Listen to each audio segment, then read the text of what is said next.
Thanks, Philip, for joining us here on Flame TV. Perhaps I'd just like to ask off with a general question, if I may. Suez LNG is growing its LNG position globally. Can you tell me something about your business model and your activities? Okay. So within Suez, LNG business is an important business.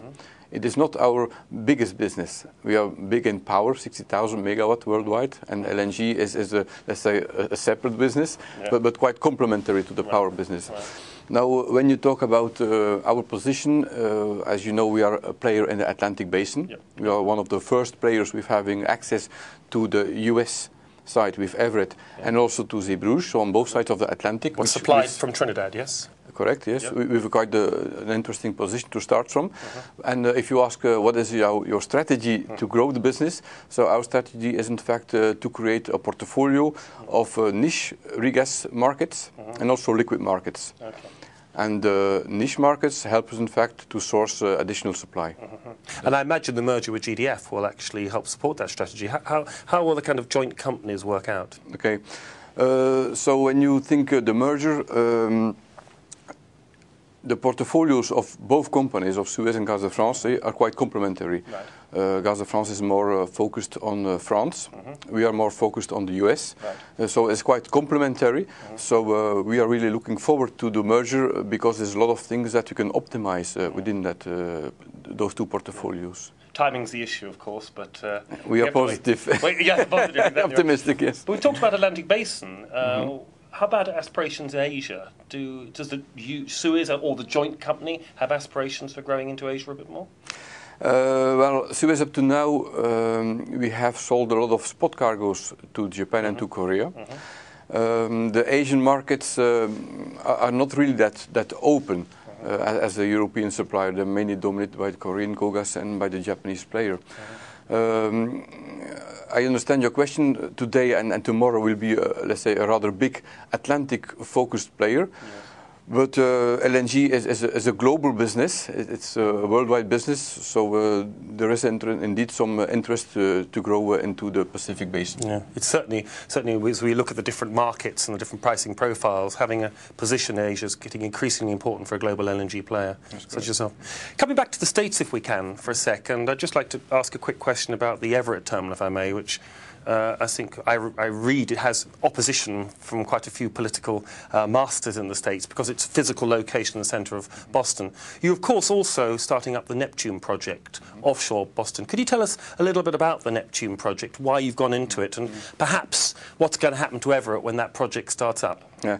So for us, the Neptune project is a kind of an expansion of the Everett terminal. So it's quite complementary from that side because expansion in the northeast is quite difficult for everyone. Our customer base in Everett is quite particular, so we intend to keep that customer base and to grow with new customers from the Neptune supply. When you now look at the customer base on the Everett terminal, there in fact you have two kinds of customer. 10% of the throughput currently of LNG is in fact trucked to remote points. So physically this is necessary, especially in wintertime.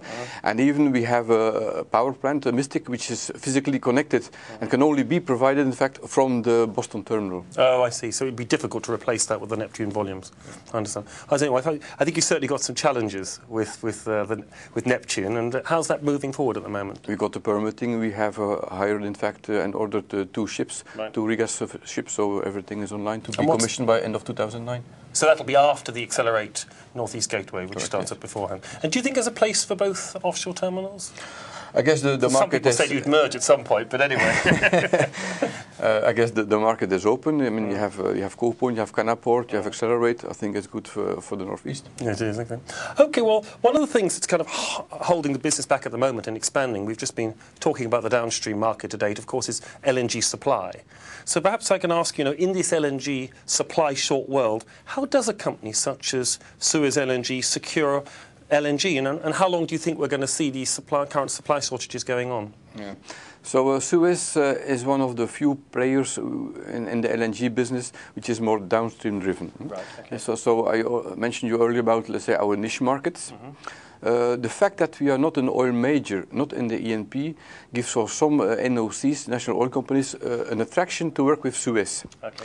Because in fact Suez, we have a market, we have customers, we can in fact show also the market price visibility. Right. While oil majors have a kind of a conflict of interest, okay, because they try to shift the rent in fact to the downstream and not to the upstream. So that's why, in fact, a player like Suez can offer value to the ghost countries. Because basically you're not an IOC. Correct. Well, that brings me nicely, actually, to my next question, which is kind of that we are seeing greater investment by national companies in the LNG chain in place of IOCs, and probably for some of the reasons, actually, we've just been talking about.